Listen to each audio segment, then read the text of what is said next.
एक बार की बात है कि लाइथा 17 नाम के एक आदमी ने शादी की। कुछ दिनों बाद उसको पता चला कि उसकी पत्नी मां बनने वाली थी, तो ये सुनकर लाइथा बहुत खुश हुआ। उन लोगों का चावल का खेत था, सो वे लोग वहीं काम करते थे। लाइथा की पत्नी भी वहीं काम करती थी, सो वे दोनों वहीं काम करते रहे। एक दिन लाइथा की पत्नी जब खेत पर काम करने जा रही थी तो उसका बच्चा उसके पेट में से ही बोला, माँ, आज बहुत तेज बारिश होने वाली है, पानी से बचने के लिए तुम खजूर का एक पत्ता साथ लेती जाओ। माँ बोली, तुम तो अभी मेरे पेट के अंदर ही हो, तुम्हें बारिश का क्या पता। उसने बच्चे की बातों पर ध्यान नहीं दिया और वो खेत पर काम करने चली गई। वहां पहुंचने के बाद तो इतनी जोर की बारिश हुई कि वह तो वहां सारी की सारी भीग गई। उसको ये सोचकर बड़ा आश्चर्य हुआ कि उसके पेट में बच्चे को कैसे पता चला कि आज इतनी जोर की बारिश आने वाली है। अगले दिन जब वह फिर खेत जाने के लिए तैयार हुई तो वह बच्चा फिर बोला, माँ, आज बहुत गर्म होने वाला है, खेत पर अपने साथ पानी ले जाओ पीने के लिए। पर माँ ने फिर वही जवाब दिया, कल तो कितनी तेज बारिश हुई थी और आज तुम गर्मी के बारे में बता रहे हो। तुम मौसम के बारे में इतना सब कैसे जानते हो, तुम तो अभी मेरे पेट के अंदर ही हो। और वो खेतों को पीने का पानी लिए बिना ही चली गई, बल्कि वो खजूर का एक पत्ता साथ में ले गई। पर खेतों पर पहुंचने पर वो खजूर का पत्ता तो काम नहीं आया, क्योंकि उस दिन वाकई बहुत गर्म था। पर हाँ, क्योंकि वो पानी साथ में लेकर नहीं गई थी, इसलिए वह घर प्यासी जरूर लौटी। कुछ दिनों बाद वो बच्चा पैदा हुआ। उसका नाम रखा गया नर। खेतों पर इस समय फसल पक चुकी थी, उसकी कटाई हो रही थी, सो दोनों पति पत्नी खेत काटने में लगे हुए थे। वे नर को कहाँ छोड़ते, इसलिए वे उसको अपने साथ ही खेतों पर ले जाते थे।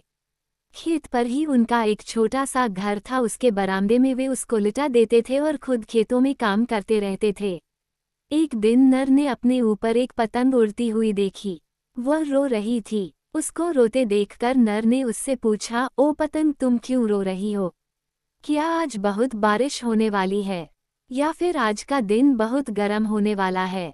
नर के माता पिता ने, जो थोड़ी ही दूर पर काम कर रहे थे, किसी आदमी के बात करने की आवाज सुनी तो उनको लगा कि घर में कोई आदमी है जो बोल रहा है। सो नर का पिता जोर से बोला, कौन है? थोड़ा शांत रहो, इतनी जोर से मत बोलो, मेरा बेटा जाग जाएगा। पर बच्चे ने पतंग से अपना सवाल फिर से किया तो पिता को फिर से बात करने की आवाज सुनाई दी। वो फिर बोला, कौन है हमारे घर में जो इतना शोर मचा रहा है? मैं कह रहा हूँ कि शांत हो जाओ, और वह है कि सुनता ही नहीं। इतना कहते कहते वह घर की ओर दबे पांव बढ़ा कि देखूं तो वहां कौन है। पर वहां जाकर उसे सिवाय अपने बच्चे के और कोई भी दिखाई नहीं दिया। उसने सोचा कि या तो उसको कुछ वहम हो गया था और वहां कोई था ही नहीं, और अगर वहां कोई था भी तो लगता है कि वह भाग गया। अगले दिन नर ने पतंग से फिर बात की तो नर के पिता ने फिर किसी के बात करने की आवाज सुनी। अब की बार वह घर की तरफ दबे पांव बढ़ा कि देखूं तो सही कौन है। पर वहां जाकर उसने देखा कि वहां तो उसका अपना बच्चा ही बात कर रहा था।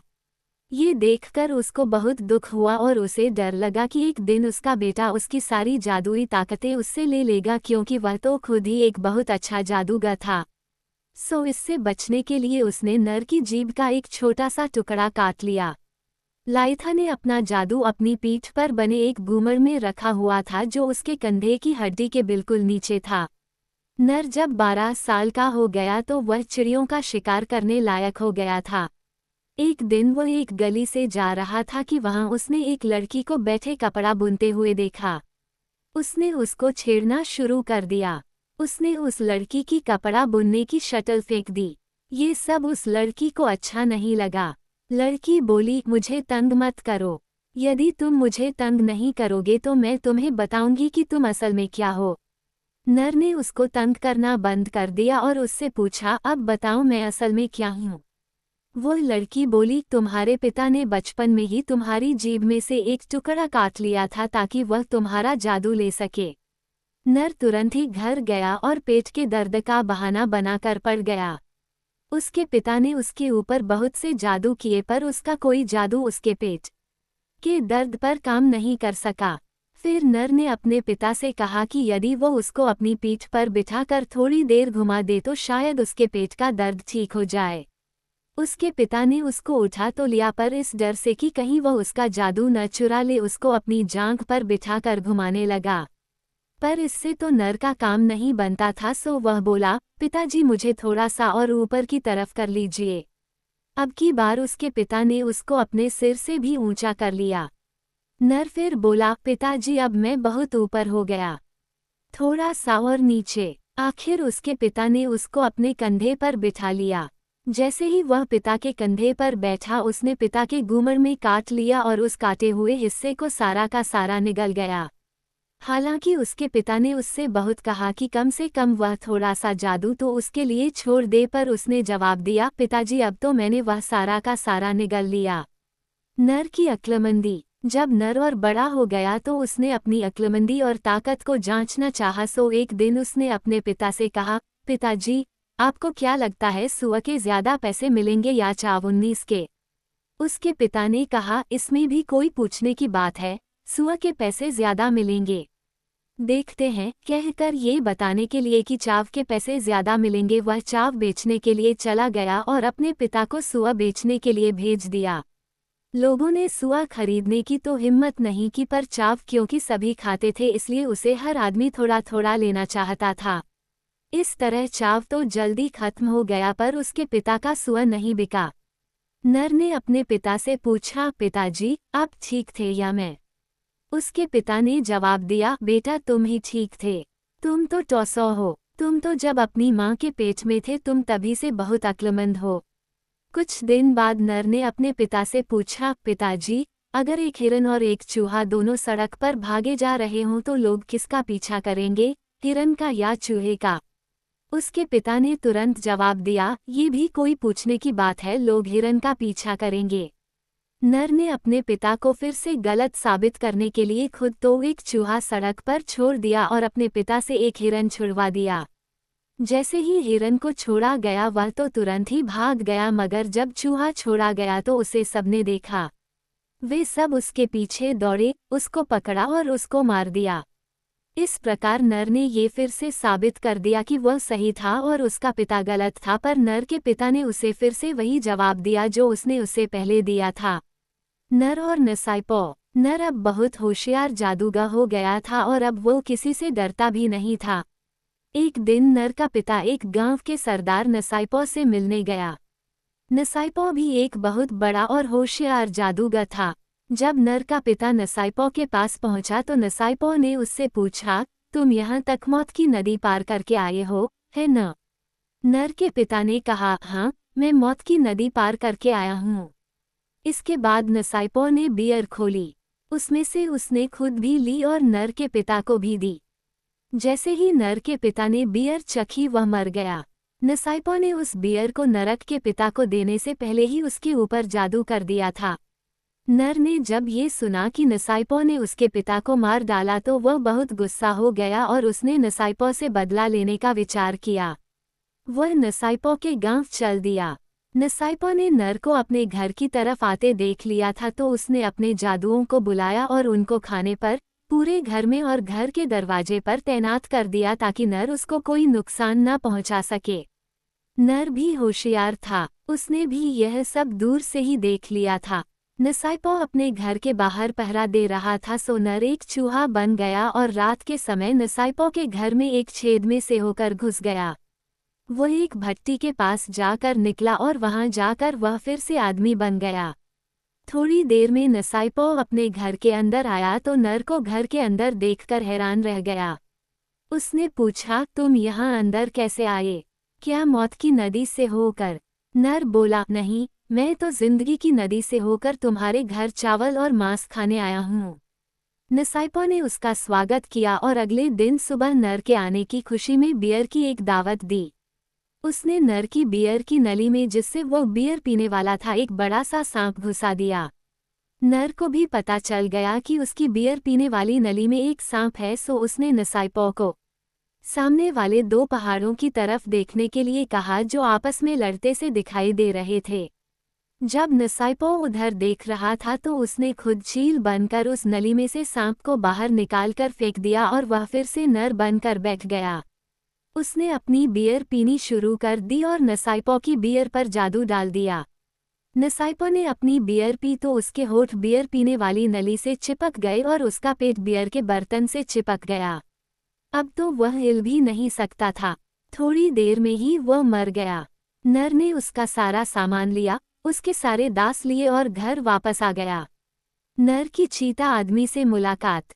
एक बार नर मछली पकड़ने के लिए नदी पर गया। वहां उसने मछली पकड़ने के लिए नदी के ऊपर की तरफ जाल फेंका तो उसका जाल एक चीता आदमी के जाल में फंस गया, क्योंकि उस समय चीता आदमी ने भी अपना मछली पकड़ने वाला जाल नदी में फेंक रखा था। वो उसने नदी के नीचे की तरफ फेंका था। नर ने चीता आदमी को मारना चाहा और चीता आदमी ने नर को खाना चाहा, पर दोनों ही अपनी अपनी कोशिशों में नाकामयाब रहे। दोनों ने एक दूसरे के नाम पूछे। नर ने बताया कि उसका नाम नर था और चीता आदमी ने बताया कि उसका नाम कियाथ्यू था। दोनों दोस्त बन गए और दोस्ती के तौर पर उन्होंने अपनी अपनी पकड़ी हुई मछलियां एक दूसरे से बदल लीं। पर नर ने देखा कि कियाथ्यू की मछलियों के तो सिर ही नहीं थे, क्योंकि कियाथ्यू ने जैसे ही अपनी मछलियां पकड़ी वैसे ही उनके सिर खा लिए थे। वह चीता आदमी था न, सो नर को बिना सिर की मछलियां ही अपने घर ले जानी पड़ी। कियाथ्यू भी एक बहुत बड़ा जादूगर था। वो एक मधुमक्खी बन गया और नर के पीछे उड़ चला। नर भी पहचान गया कि कियाथ्यू उसके पीछे मधुमक्खी बना चला आ रहा था। जब नर घर पहुंचा तो उसने अपनी सारी मछलियां माँ को दे दी। माँ ने उनको देखते ही कहा, अरे बेटा, आज ये कैसे हुआ कि आज जितनी भी मछलियां तुमने पकड़ी उनका किसी का भी सिर नहीं है। नर बोला, माँ, आज मैंने उन सबके सिर काट दिए थे और उनको पकाकर खा गया हूँ। उसकी माँ ये सुनकर चुप हो गई। जब कियाथ्यू ने देखा कि नर ने अपनी माँ को सच बात नहीं बताई कि वो एक चीता आदमी का दोस्त बन गया था, तो वह बहुत खुश हुआ और मन ही मन नर की तारीफ करते हुए अपने घर चला गया। कियाथ्यू नर से बहुत खुश था, सो एक दिन उसने नर को कहलवाया कि वो उससे मिलना चाहता था और वो बहुत खुश होगा अगर वह उसके पास आकर कुछ दिन उसके पास ही ठहरे। नर ने भी कियाथ्यू को कहला भेजा कि वह जरूर आएगा और उसको अपने आने का दिन भी बता दिया। कियाथ्यू के गांव के सारे लोग चीता आदमी थे, इसलिए उसने उन सब लोगों से कह दिया कि उसका एक दोस्त उससे मिलने आ रहा था, इसलिए वे सब आदमियों की शक्ल में दिखाई देने चाहिए, चीते की शक्ल में नहीं। नर अपने बताए दिन पर कियाथ्यू के गांव आ पहुंचा। नर ने आते ही पहला सवाल कियाथ्यू से यह पूछा, मेरे दोस्त, तुम्हारे माता पिता कहाँ हैं? कियाथ्यू ने उसको टालने के लिए कहा, मेरे माता पिता बहुत गरीब हैं और वे इस लायक नहीं हैं कि उनसे मिला जाए। नर बोला, ऐसा नहीं हो सकता कि किसी के भी माता पिता, चाहे वे कितने भी गरीब क्यों ना हों, कि वे मिलने के लायक ना हों। तुम मुझे उनसे मिलाओ, मुझे उनसे मिलकर बहुत खुशी होगी। जब नर ने बहुत जिद की तो कियाथ्यू ने नर को बता दिया कि वे कहाँ थे और फिर वो उसको उनसे मिलाने ले गया। वे एक टोकरी में बैठे थे। नर ने उनको जब टोकरी में देखा तो वहां तो दो चीते बैठे हुए थे। उन्होंने तुरंत ही नर को काटने की कोशिश की तो तुरंत ही नर ने कहा, तुम्हारे माता पिता कितने सुंदर हैं, कियाथ्यू। ये सुनकर कियाथ्यू के माता पिता बहुत खुश हुए और तुरंत ही एक आदमी और एक औरत के रूप में आकर नर के साथ बैठ गए। नर ने उनको कुछ कपड़े दिए और उन लोगों ने नर के लिए एक दावत का इंतजाम किया। नर के आदर में और उसके आने की खुशी में एक सुआ भी मारा गया। कियाथ्यू के पास एक पेड़ था जिस पर बजाय फल और फूल लगने के बहुत सारे तरह के मोती लगते थे। उसने नर को वह पेड़ दिखाते हुए कहा कि वह उस पेड़ पर से जितने जी चाहे मोती ले सकता था। नर ने 10 थैले मोती से भर लिए और फिर उनको अपने जादू के जोर से थोड़े से मोतियों में बदलकर उनको अपने तंबाकू वाले डिब्बे में रख लिया ताकि उनको ले जाने में आसानी हो। नर कियाथ्यू के पास 5 दिन रहा और फिर घर वापस आ गया। नर के वहां से चलने से पहले कियाथ्यू ने उसको सावधान कर दिया था कि जब वो घर जाए तो रास्ते में 5 दिन तक कहीं न रुके, और यदि उसे टट्टी पेशाब भी जाना हो तो उसको वो खमीर से ढक दे। उसने नर को ये भी बताया कि मैं अपने गांव वालों को बता दूंगा कि तुम अभी यहीं हो। मैं अपना ढोल भी 5 दिन तक बजाऊंगा, क्योंकि अगर उनको पता चल गया कि तुम यहाँ से चले गए हो तो वे तुम्हारा पीछा करेंगे और तुम्हें खा जाएंगे। नर ने उसको उसकी इस सलाह के लिए धन्यवाद दिया और अपने घर चल दिया, पर अपनी बेवकूफ़ी की वजह से वह रास्ते में एक दिन के लिए रुक गया। इधर जब नर को गए 5 दिन बीत गए तब कियाथू ने अपने गांव वालों को बताया कि नर चला गया है। ये सुनते ही गांव वाले नर के पीछे दौड़ पड़े, मगर कियाथू को डर लगा कि यदि कहीं रास्ते में किसी भी वजह से नर को रुकना पड़ा तो मुश्किल हो जाएगी, इसलिए वह खुद भी उनके साथ ही भाग लिया। कियाथू का शक सही था। नर बीच में एक दिन के लिए रुक गया था, सो उन लोगों ने नर को जल्दी ही पकड़ लिया। नर को पहले ही पता चल गया कि गांव वाले उसके पीछे आ रहे थे, सो वह जंगली सुअर के एक ओपनिंग कर्ली ब्रैकेटे किए हुए पत्तों के एक ढेर में छिपकर बैठ गया। कियाथू को भी पता चल गया कि नर पत्तों के ढेर में छिपा हुआ था, सो वह उसी पत्तों के ढेर पर बैठ गया और गांव वालों को थोड़ी देर आराम करने को कहा। गांव वाले भी आराम करने बैठ गए। कुछ देर बाद वह उनसे बोला, मेरे भाइयों, तुम लोग सबसे ज्यादा किससे डरते हो? गांव वाले बोले, हम वही सोचते हैं जो तुम सोचते हो, और हम भी सबसे ज्यादा उसी से डरते हैं जिससे तुम डरते हो। कियाथू बोला, मैं अपनी बात बताऊं तुम्हें, मुझे लगता है कि मैं तो सबसे ज्यादा बादल से डरता हूँ। यदि बादल मेरे चारों तरफ आ जाएं तो मैं तो बहुत ही डर जाऊं, और जिस पत्ते के ढेर पर मैं बैठा हूँ यदि उसमें से कोई बहुत जोर की आवाज आ जाए तब तो मैं बहुत ही डर जाऊं। नर यह सब बातें सुन रहा था। उसने अपने जादू से चारों तरफ बादल फैला दिए और जितनी जोर से वह चिल्ला सकता था उतनी जोर से वह चिल्ला दिया। चारों तरफ बादल देखकर और वह जोर की आवाज सुनकर सारे चीता आदमी डर के मारे वहां से भाग लिए, केवल कियाथू रह गया। कियाथू ने तो उनसे ये सब केवल इसीलिए कहा था ताकि वे लोग वहां से भाग जाएं, सो वो भाग गए। उनके जाने के बाद कियाथू ने नर से कहा, तुमने ये क्या बेवकूफ़ी की कि तुम रास्ते में रुक गए? नर बोला, हाँ, वाकई यह मेरी बेवकूफ़ी थी, मुझे माफ़ कर दो। फिर वह अपने घर वापस आ गया। वहां आकर उसने अपने उन थोड़े से मोतियों को 10 थैले मोतियों में बदल लिया और काफ़ी सारे मोती उसने अपने दोस्तों में बांट दिए। नर का भाई। इसके बाद नर के बड़े भाई ने भी, जो थोड़ा सा बेवकूफ़ था, सोचा कि वह भी नर की तरह जाएगा और मोती एक ओपनिंग कर्ली ब्रैकेटे करके लाएगा। सो वह भी कियाथू के गांव की तरफ चल दिया। जब वह कियाथू के घर पहुंचा तो नर की तरह से उसने भी कियाथू के माता पिता के बारे में पूछा।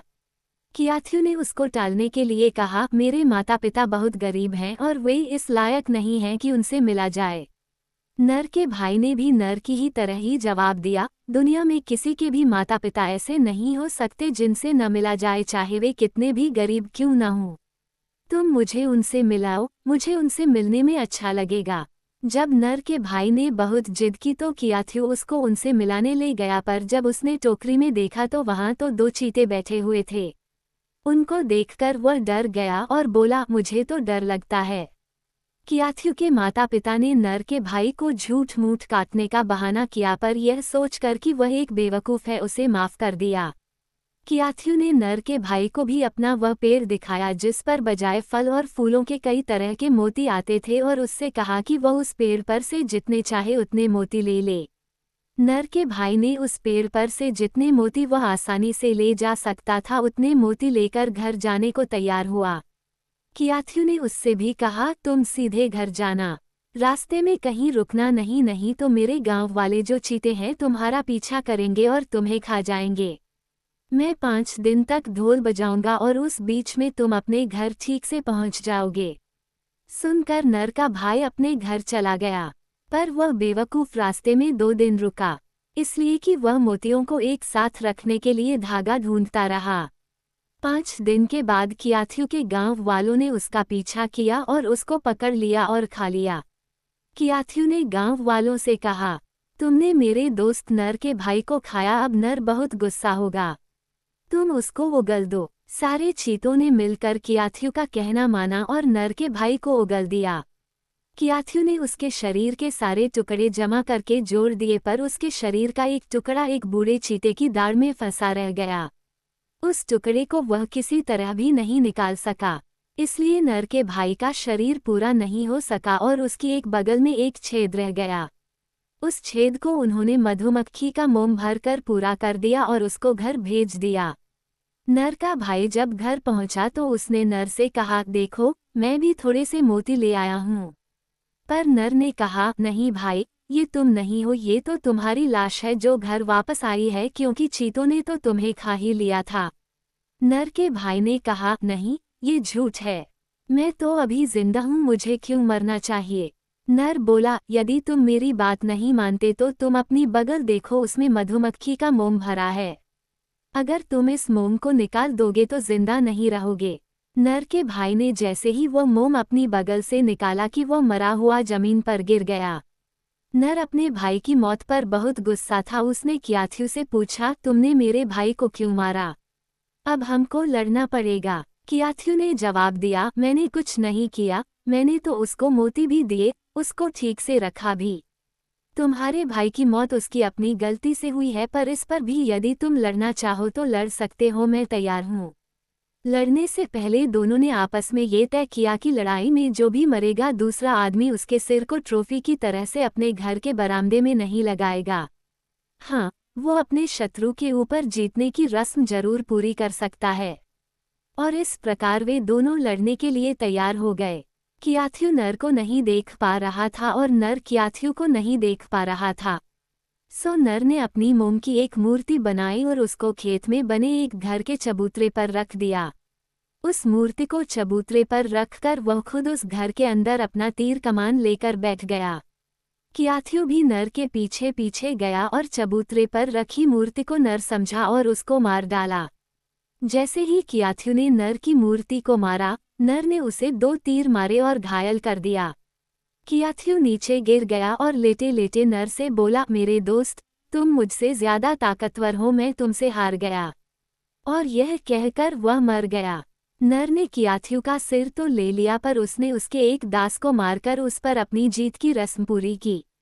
अपने वायदे के मुताबिक उसने कियाथ्यू का सिर अपने घर के बरामदे में दूसरी ट्रॉफियों के साथ नहीं टांगा। इसीलिए आज भी लखेर जनजाति के लोग चीते या आदमी का सिर अपने घरों में नहीं लटकाते। नर की मौत। इस घटना के बाद नर ने अनजाने में एक चीता लड़की वौरी से शादी कर ली। वौरी जब नर घर पर नहीं होता था तो उसके दोस्तों को खा जाती थी। उसके दोस्तों ने एक बार उससे कहा, नर, तुम्हारी पत्नी चीता लड़की है। जब तुम नहीं होते तो वह हमको मार देती है और खा जाती है। तुमको उसे मार देना चाहिए, नहीं तो एक दिन वह हम सबको खा जाएगी। ये सुनकर नर बहुत दुखी हुआ, क्योंकि वो वौरी को अपने हाथों से नहीं मारना चाहता था, पर वो उस चीता लड़की के साथ रह भी नहीं सकता था। सो एक दिन उसने बांस के पानी भरने के एक बर्तन में छेद कर दिया और अपनी पत्नी पर जादू डालकर उससे कहा कि वह नदी से उस बांस के बर्तन में पानी भर लाए। नर के जादू की वजह से वौरी उस बर्तन का छेद नहीं देख पाए और उसने उस बर्तन में पानी भरना शुरू किया। जब वह पानी भर रही थी तो नर ने नदी पर अपना जादू फेंका। उसके जादू की वजह से उस नदी में ऊपर से बहुत सारा पानी आ गया और उसकी पत्नी को अपने साथ बहा कर ले गया। जब नर उस पानी के बहाव का इंतजार कर रहा था तो वह रो पड़ा। उसको रोते हुए देखकर उसकी पत्नी ने पूछा, नर, तुम क्यों रो रहे हो? नर बोला, बहुत तेज बारिश आने वाली है, तुम जल्दी से पानी भर लो और फिर घर चलो। कहकर उसने जादू के कुछ शब्द बोले और तुरंत ही जोर की बारिश, हवा और नदी का पानी सब एक साथ आ गए और वौरी को बहा कर ले गए। ये सब देखकर नर बहुत दुखी होकर अपने घर चला आया। वह इतना दुखी हुआ कि वह 10 दिन तक कुछ खा ही नहीं सका। उसके संबंधियों को लगा कि वह अपनी पत्नी की वजह से बीमार हो गया है, इसलिए उन्होंने उसको सलाह दी कि वहीं जाकर अपनी जान दे दे जहां उसकी पत्नी की जान गई थी। नर यह सुन कर बहुत खुश हुआ। उसने एक तुम्बा और एक सूत लपेटने वाली एक अटैरन ली और नदी की ओर चल दिया। उसने तुम्बा और अटैरन दोनों नदी में फेंक दी और बोला, ओ तुम्बे और अटैरन, तुम तैर कर वहां जाओ जहां मेरी पत्नी है। तुम्बा और अटैरन तैरते हुए चले और समुद्र के पास आकर रुक गए। इससे नर को पता चल गया कि उसकी पत्नी वहीं थी। वह अपने आप को समुद्र में फेंकने जा ही रहा था कि उसने किनारे पर बहुत सारे सिपाही खड़े देखे। उसने उनसे कहा, ओ छोटे बालों वाले विदेशियों, तुम मेरी तलवार ले लो। ये कहकर उसने अपनी तलवार पानी में फेंक दी। सिपाहियों ने वह तलवार पकड़ ली और रख ली और बोले, ओ लाइथा के बेटे, तुम्हारी ताकत तो बिजली की तरह है। नर फिर बोला, मैं अब पानी के अंदर जा रहा हूँ, लेकिन उससे पहले जो कुछ मेरे पास है वह मैं बाहर फेंकना चाहता हूँ, मेरी अक्लमंदी, मेरी ताकत, मेरा जादू। जो कोई चाहे वह इन्हें ले सकता है। और ऐसा कहकर उसने अपना सब कुछ बाहर फेंक दिया और पानी में कूद गया। कहते हैं कि उन सिपाहियों ने अपनी अपनी पगड़ी फैलाकर नर की सब चीजें ले ली, इसीलिए आज की सारी अक्लमंदी, ताकत, जादू और लिखने की कला भी सब नर से ही आई है।